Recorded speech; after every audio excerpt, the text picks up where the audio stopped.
እናንተ የጀነት ሰዎች ሆይ አሰላሙ አለይኩም ይላቸዋል። ያኔ የሚደነግጡና አላሁመ አንተ ሰላም ወሚንከ ሰላም ተባረክተ ረበና ያ ዘል ጀላሊ ወል ኢክራም ይሉታል። አላህ ወይ ሰላም አንተነ ሰላምም ካንተ ነው ይሉታል። የጀነት ሰዎች ሆይ ሀል ረዲቱም ደስተኛ ናችሁ ይላል። እንዴት ደስተኛ አንሆንም?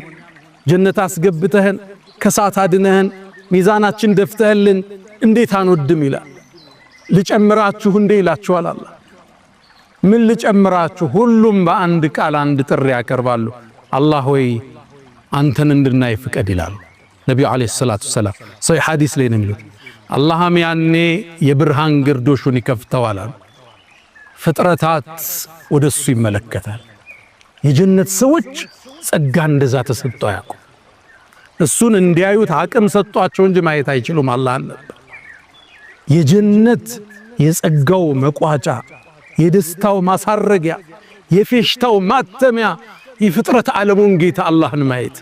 ለዓመታት የሰገዱለትን ዚክር ያረጉትን ሐጅ ላይ ያለቀሱለትን ጾመው የተራቡለትን ትእዛዙን የጠበቁለትን ያከበሩትን ከሱ ውጭ ሌላ ላናጋራም ብለው የጸኑትን አላህ ማን ነው? እሱ ነው ያላሉ ነብዩ አለይሂ ሰላቱ ወሰለም። አላህን ከሚያዩት አላህ ያደርገን።